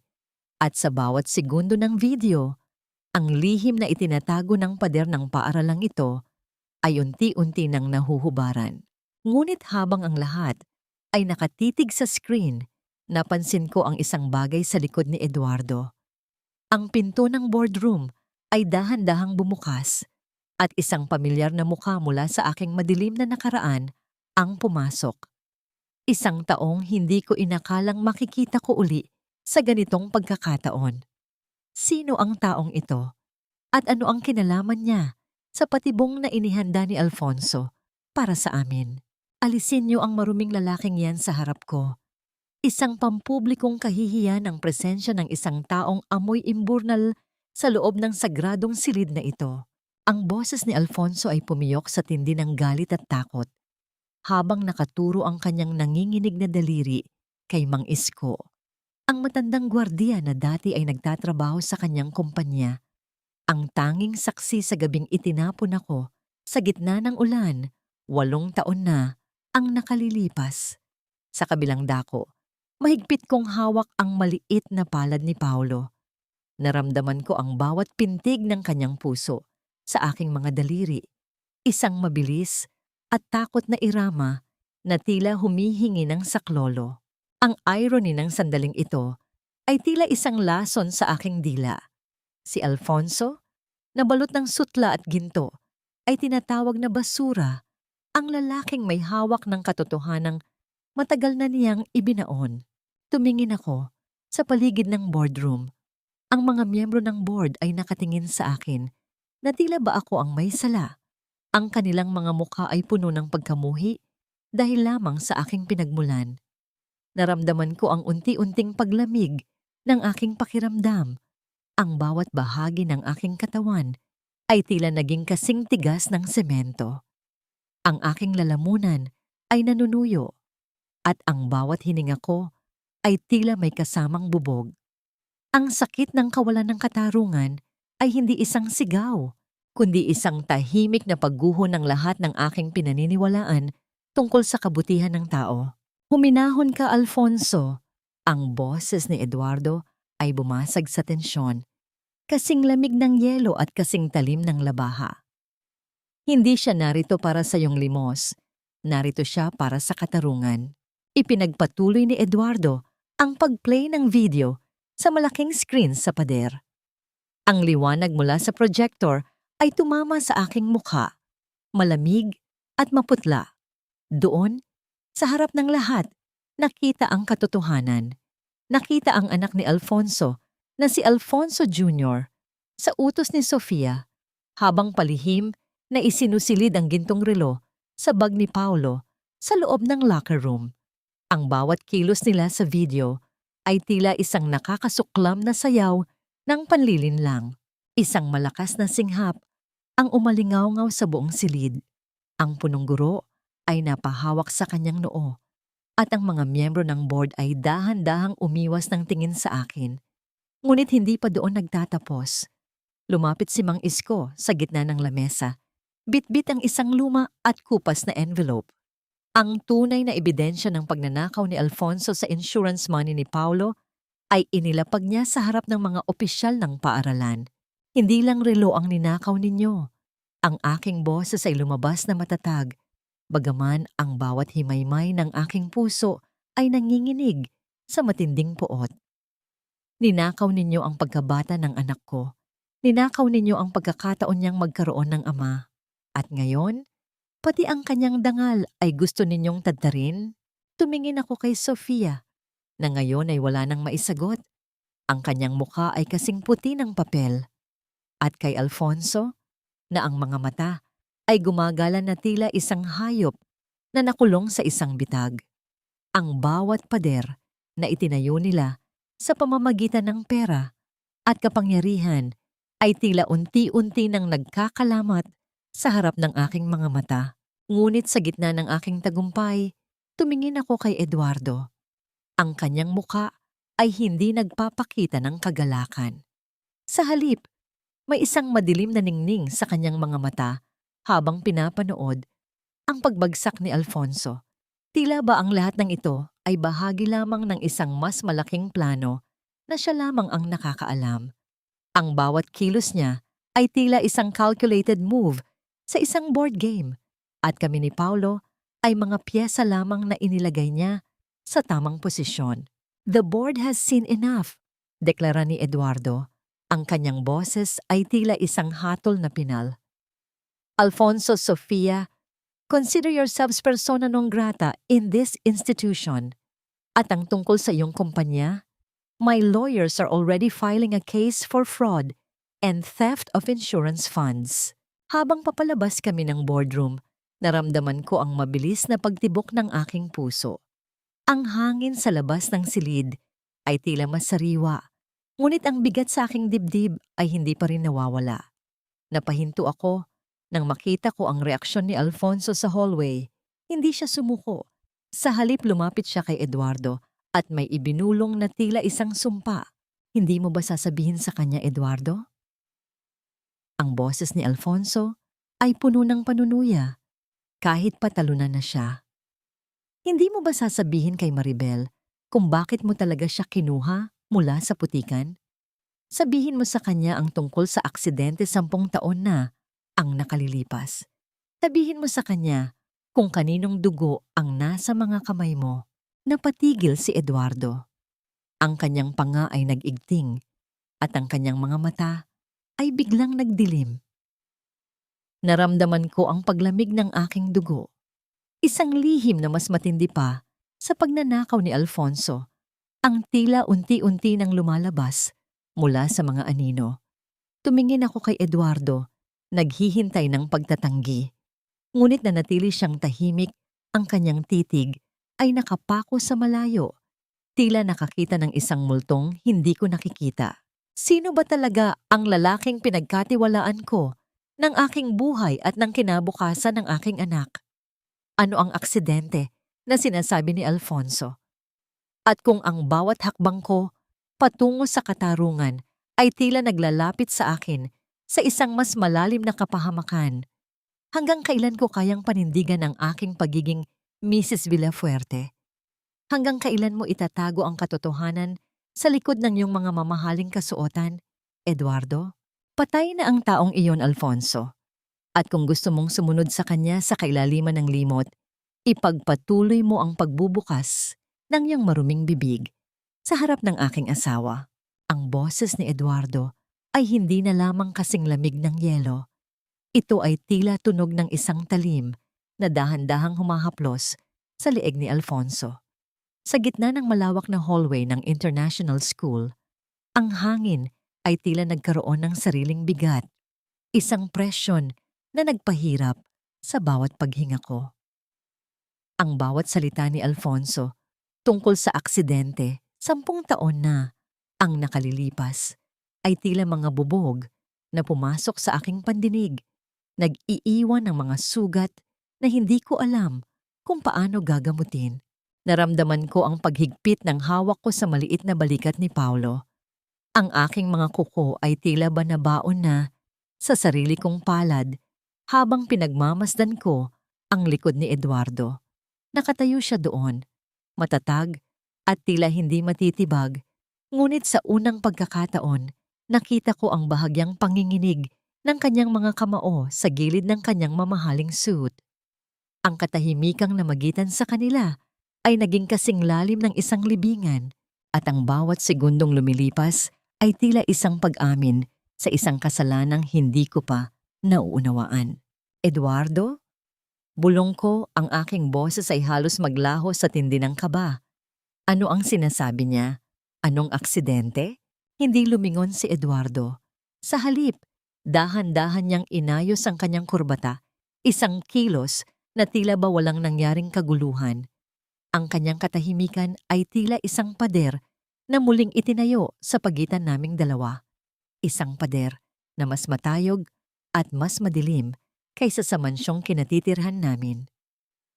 Ang bawat pintig ng aking puso ay tila isang babala, isang hudyat na ang lalaking pinagkatiwalaan ko ay may mga aninong hindi kayang abutin ng anumang liwanag. Naramdaman ko ang panunuyo ng aking lalamunan. Tila ba lahat ng laway sa aking bibig ay naglaho. Ang aking mga binti ay nagsimulang manginig. At ang bigat ng aking katawan ay tila hindi na kayang dalhin ng aking sariling mga paa. Ang bawat sakripisyo ko, ang bawat gabing naniwala ako na ito na ang simula ng aming kapayapaan, ay tila isang malaking kasinungalingan na unti-unti nang nagkakalamat. Umalis na tayo rito, Maribel.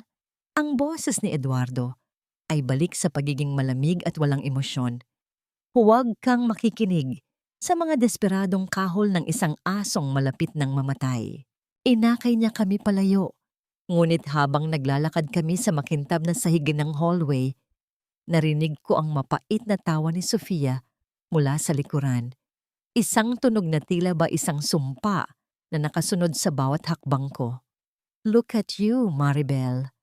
Akala mo ba ang suot mong alahas ay galing sa pag-ibig? You are just a replacement.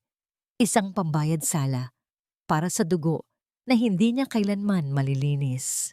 Pagdating sa mansyon, ang bawat sulok ng marangyang bahay ay tila mas lalong naging nakakasakal.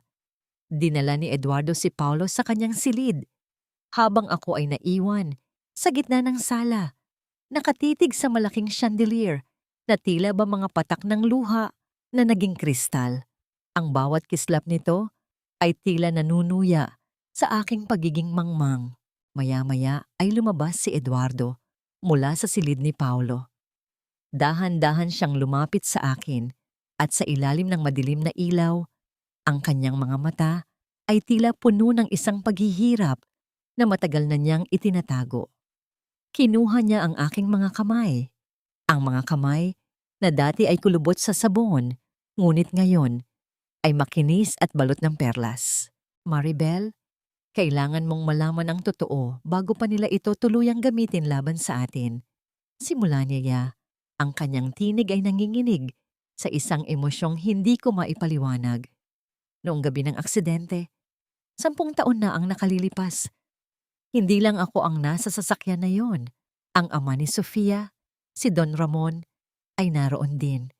Kami ang dahilan kung bakit nawalan ng buhay ang isang inang naglalakad lang sa gilid ng daan upang iuwi ang kaunting pagkain para sa kanyang anak. Naramdaman ko ang biglang pagtigil ng mundo. Ang aking hininga ay tila naputol sa aking lalamunan. Ang bawat hibla ng aking pagkatao ay naramdamang tila binuhusan ng nagyayelong tubig. Ang inang iyon, bulong ko, ang aking mga mata ay nagsimulang mapuno ng luha. Sino siya? Eduardo.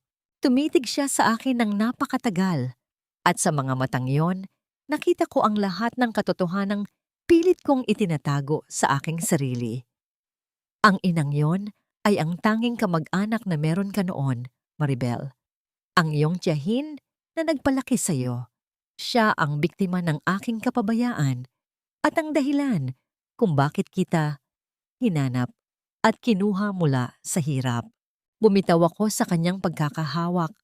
Ang bawat haplos niya, ang bawat pangako ng proteksyon, ay tila naging laso na kumalat sa aking buong katawan. Hindi niya ako kinuha dahil mahal niya ako. Hindi niya ako iniligtas dahil sa talino ni Paulo.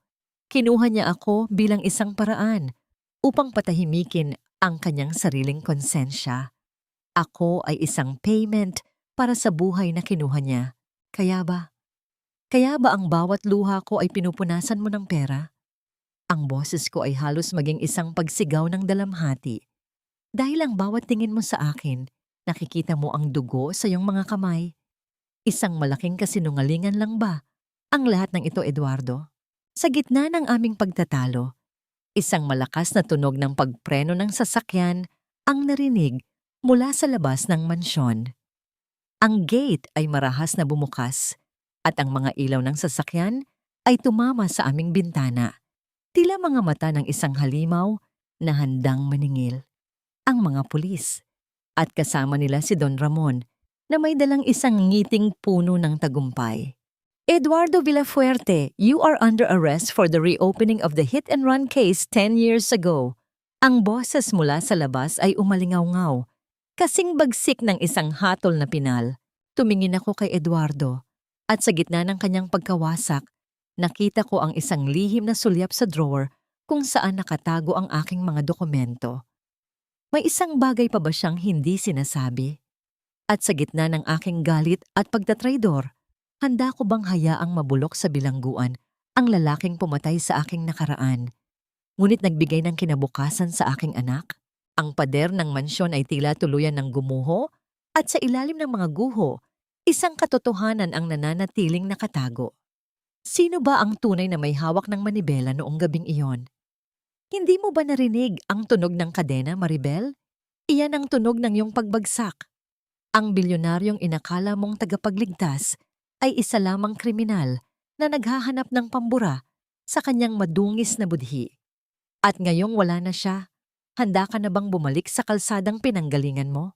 Ang boses ni Alfonso ay puno ng malisya at tagumpay habang pinagmamasdan namin ang sasakyan ng pulis na dahan-dahang lumalayo.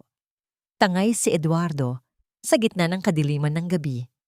Nakatayo kami sa harap ng malawak na gate ng mansyon kung saan ang mga pulang ilaw ng sasakyan ay tila mga mata ng isang demonyong nanunuya sa aking pagdadalamhati.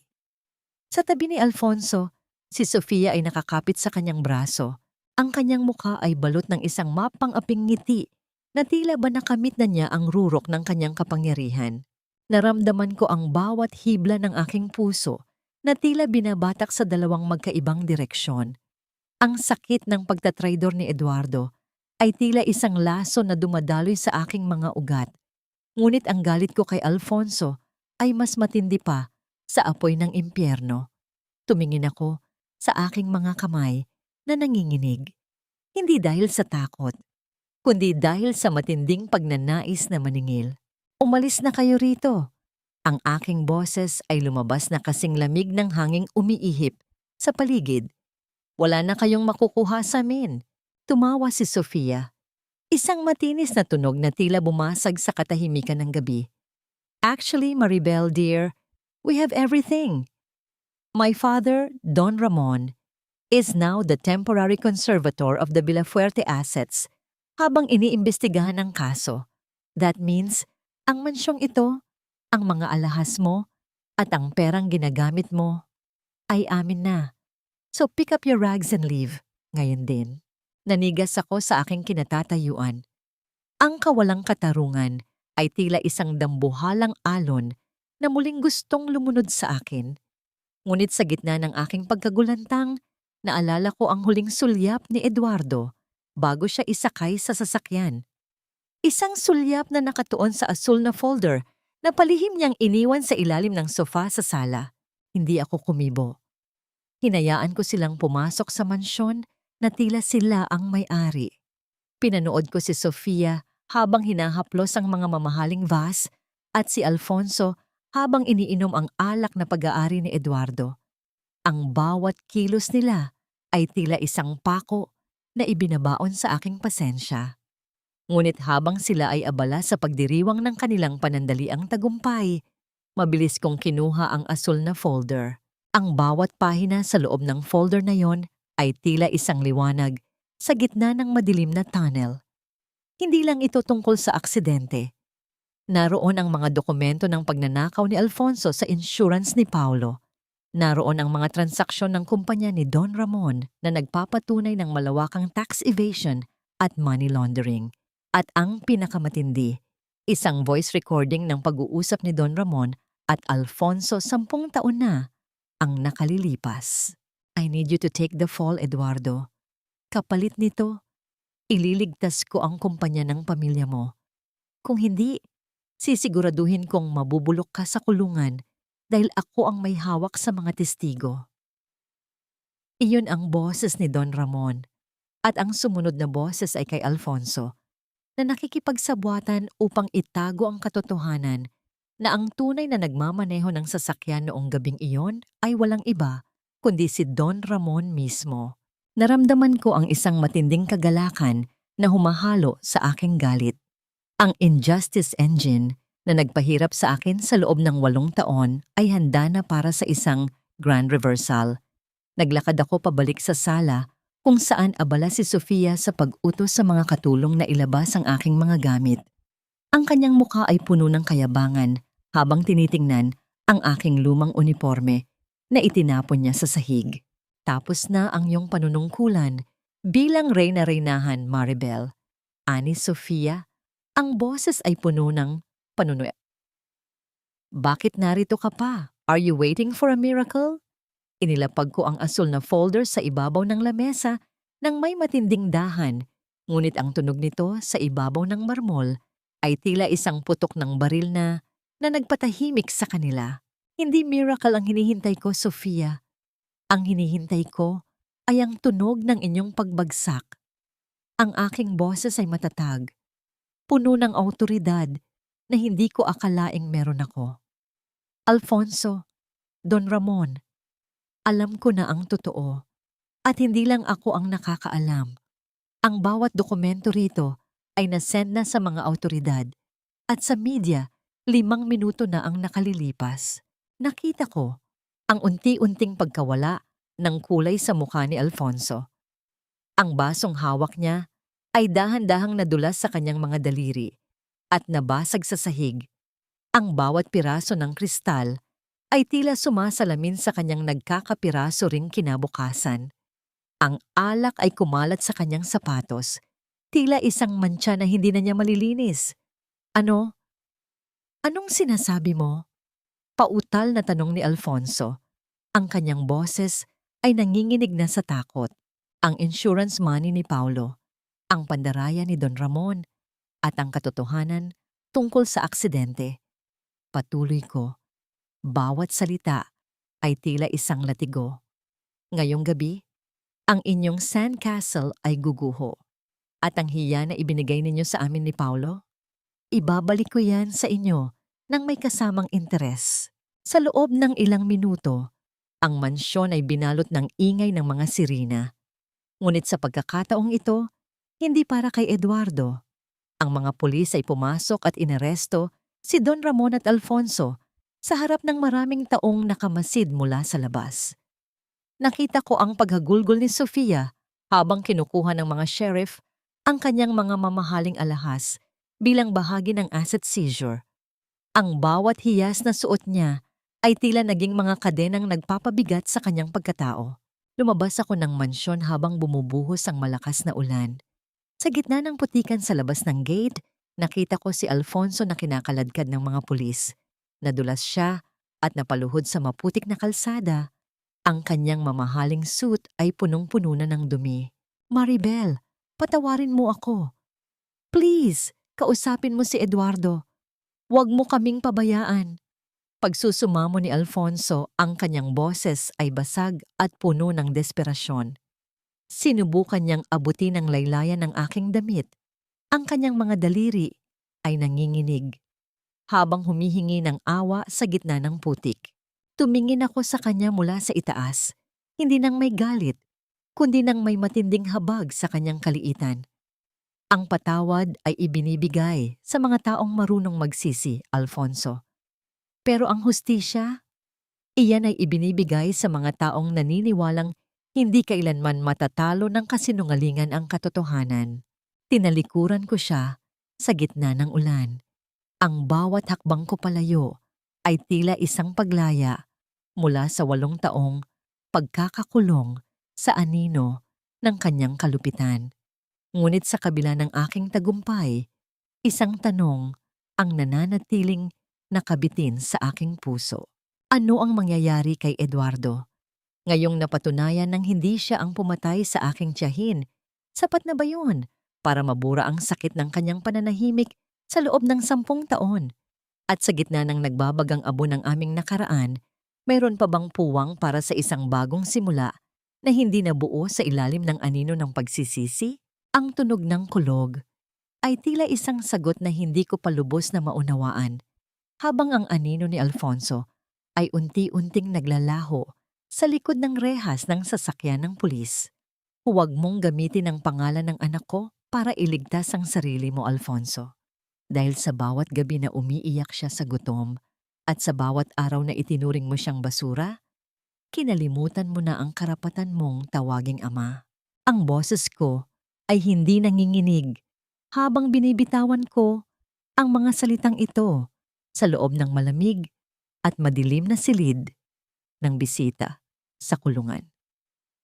Nakaupo ako sa tapat ni Alfonso na ngayon ay malayong malayo sa lalaking nakilala ko sa international school. Ang kanyang suot na kulay kahel na uniforme ay may mga mantsa ng dumi. Ang kanyang buhok ay gulo-gulo at ang kanyang mga mata ay lubog at puno ng desperasyon. Ang amoy ng klorina at luma na semento ay tila nanunuot sa aking ilong. Isang amoy na nagpapaalala sa na ang bawat masamang gawa ay may hangganan. Sa kabilang panig ng makapal na salamin, pilit na idinidikit ni Alfonso ang kanyang nanginginig na mga palad. "Maribel, parang awa mo na.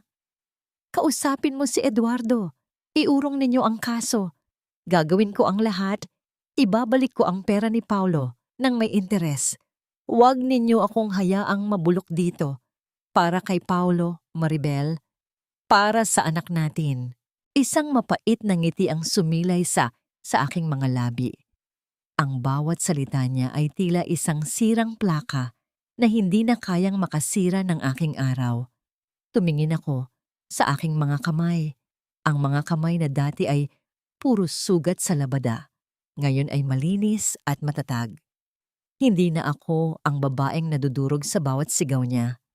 Ang chain of obligation o ang tanikala ng aking nakaraan ay tuluyan ng naputol. Ang pera ay pwedeng palitan, Alfonso, pero ang dangal na kinuha mo sa amin ay hindi kailanman mababayaran ng kahit anong halaga. Ang aking boses ay kalmado, tila isang malalim na ilog na hindi na natitinag ng bagyo. Nandito ako hindi para makinig sa iyong mga pagsusumamo, kundi para sabihin sa iyo na ito na ang huling pagkakataon na makikita mo ako. Mula sa araw na ito, si Paulo ay hindi na magdadala ng iyong apelyido. Eduardo has legally adopted him. At ikaw ay isa na lamang madilim na pahina sa aming kasaysayan. Nakita ko ang pagguho ng huling pag-asa sa mukha ni Alfonso. Ang kanyang mga labi ay nangatal at sa unang pagkakataon, nakita ko siyang umiyak. Hindi dahil sa pagsisisi, kundi dahil sa takot na mawala ang lahat ng kanyang karangyaan.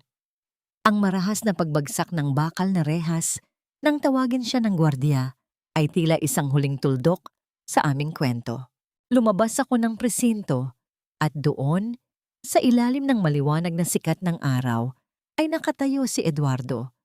Kakarelease lang niya matapos mapatunayang biktima lamang siya ng panggigipit ni Don Ramon. 10 taon na ang nakalilipas. Ang kanyang mukha ay pagod, ngunit ang kanyang mga mata ay puno ng isang uri ng kapayapaan na ngayon ko lang nakita. Hindi ako tumakbo patungo sa kanya. Sa halip naglakad ako ng dahan-dahan, ninanamnam ang bawat hakbang sa semento na tila babawat yapak ay isang paghilom.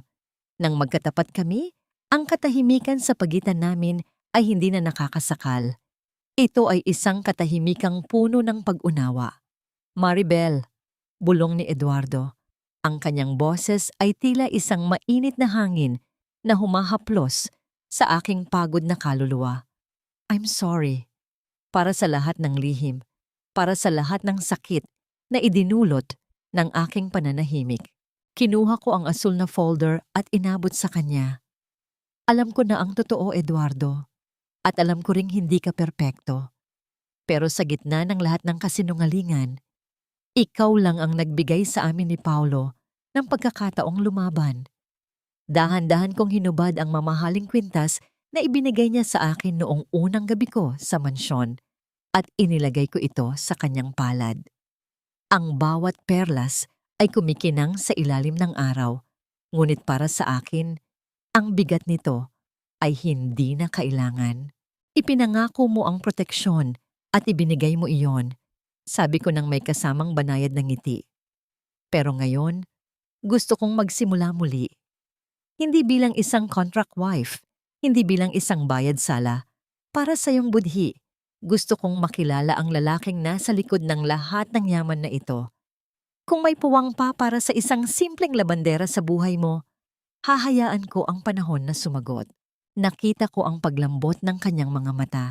Hinawakan niya ang aking kamay, hindi nang may awtoridad, kundi nang may pagpapakumbaba. Ang init ng kanyang palad ay tila isang pangako ng isang bagong bukas. "Hihintayin kita, Maribel," sagot niya.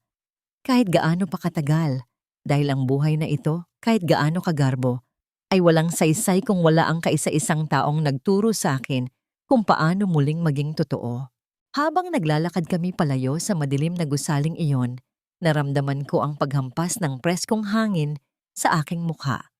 Ang bawat sugat ng nakaraan ay tila unti-unti nang nagiging peklat, mga markang hindi na masakit, kundi mga patunay ng aking tagumpay. Ang hustisya ay nakamit na, ngunit ang tunay na kapayapaan ay nagsisimula pa lamang. Ang pader ng international school, ang mansyon, at ang putika ng nakaraan ay nasa likuran ko na. Sa harap ko ay ang mukha ni Paulo na naghihintay sa amin sa loob ng sasakyan. Ang kanyang mga mata ay puno ng pangarap na wala ng bahid ng takot. Handa na ba akong tuluyang magpatawad? O baka naman ang pagpapatawad ay hindi isang mabilis na desisyon, kundi isang mahabang paglalakbay na kasama ang mga taong tunay na nagmamahal sa atin. Isang tanong ang nananatiling nakaukit sa dapit-hapong yon. Sa gitna ng lahat ng yaman at kapangyarihan, sapat na ba ang pag-ibig upang burahin ang mga bakas ng isang madugong kasaysayan? Hindi na kailanman magiging anino ang aking nakaraan sa liwanag ng aming kasalukuyan. Pinagmasdan ko ang aking mga kamay habang dahan-dahan kong hinahaplos ang mga talulot ng sampagita sa aming hardin. Ang mga kalyong dati ay makati at mahapdi dahil sa matapang na sabon at walang katapusang paglalaba ay naglaho na, napalitan ng lambot na dala ng panahon at kapayapaan. Ngunit sa tuwing titingnan ko ang aking mga palad, tila naroon pa rin ang mga marka ng aking pakikipaglaban, mga medalya ng isang inang hindi sumuko sa gitna ng unos. Ang bango ng mga bulaklak ay humahalik sa preskong hangin ng umaga. Isang amoy na sumasagisag sa kalinisan ng isang bagong simula. Lumipas ang 2 taon simula nang gumuho ang toreng gawa sa kasinungalingan ni Alfonso at Don Ramon. Balita ko ay nananatili pa rin sila sa loob ng malamig na rehas. Binubuno ang parusang bunga ng kanilang sariling kasakiman. Si Sofia naman ay nabubuhay na ngayon sa isang simpleng bayan sa probinsya, malayo sa kinang ng mga alahas na dati ay itinuturing niyang buhay. Ang karma ay hindi isang mabilis na kidlat, kundi isang dahan-dahang pag-agos ng tubig na unti-unting naggigiba sa pundasyon ng mga mapang api. Sa bawat balitang naririnig ko, wala na akong nararamdamang galit. Tanging isang malalim na buntong hininga ng paglaya. Mula sa malayo, narinig ko ang masayang tawag ni Paulo. Tumatakbo siya patungo sa akin. Bitbit ang isang tropeo mula sa kanyang sinalihang Math Olympiad. Ang kanyang mga mata ay nagniningning. Wala na ang bakas ng takot o hiya na dati ay nagpapaliit sa kanyang mundo. Sa bawat yapak niya sa luntiang damo, nakikita ko ang isang batang lumaking may dangal, mahal na mahal ng kanyang amang si Eduardo, at higit sa lahat, kilala ang kanyang sariling halaga. Mama, look, I won! Ang sigaw ni Paulo, ang boses ay punong-puno ng kagalakan. Niyakap ko siya ng mahigpit. Ang init ng kanyang katawan ay tila isang patunay na ang lahat ng luha ko noon ay may katumbas na ligaya ngayon. Hindi nagtagal ay naramdaman ko ang isang pamilyar na presensya sa aking likuran. Ang amoy ng pino at sariwang kahoy ay muling bumalot sa akin. Si Eduardo. Dahan-dahan niyang ipinulupot ang kanyang mga braso sa aking baywang at ipinatong ang kanyang baba sa aking balikat. Ang bawat haplos niya ay wala na ang bigat ng pagsisisi o ang lamig ng isang kontrata. Ito ay isang yakap ng taong nahanap na ang kanyang tahanan sa gitna ng isang pusong dati ay itinapon sa putikan. Happy anniversary, Maribel, bulong ni Eduardo. Ang kanyang boses ay tila isang malambing na awit sa aking pandinig. Salamat sa hindi pagsuko sa akin. Kahit noong ang tanging maibibigay ko lang ay mga lihim at sakit. Humarap ako sa kanya at hinawakan ang kanyang mukha. Sa kanyang mga mata, hindi ko na nakikita ang dugo ng nakaraan, kundi ang asul na langit ng aming kinabukasan. Nagawa natin, Eduardo. Hindi dahil sa yaman mo o sa sakripisyo ko, kundi dahil pinili nating maging totoo sa isa't isa. Inilapit niya ang kanyang mukha sa akin at sa ilalim ng gintong sikat ng araw, nagtagpo ang aming mga labi sa isang halik na puno ng pangako at paghilom. Ang bawat tibok ng aming mga puso ay nagkakaisa.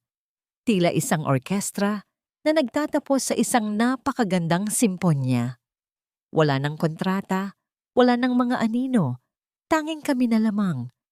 Isang pamilyang binuo mula sa abo ng pagtatraydor at pinatibay ng tunay na pag-ibig. Ang tunay na halaga ng isang tao ay hindi nasusukat sa kislap ng gintong suot niya, kundi sa tibay ng kanyang paninindigan sa gitna ng putikan. Ang pagiging labandera ko noon ang nagturo sa akin kung paano linisin ang dumi ng aking kapalaran upang lumabas ang tunay na kislap ng aking kaluluwa. Habang naglalakad kaming tatlo pabalik sa aming tahanan, tiningnan ko ang langit. Ang ulap ay maputi at malaya, gaya ng aking puso.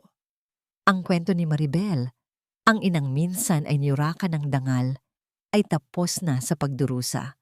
Ngayon, nagsisimula na ang kwento ni Maribel Villafuerte, ang babaeng nagpatunay na sa dulo ng bawat madilim na gabi, laging may naghihintay na isang maningning at mapayapang bukang liwayway.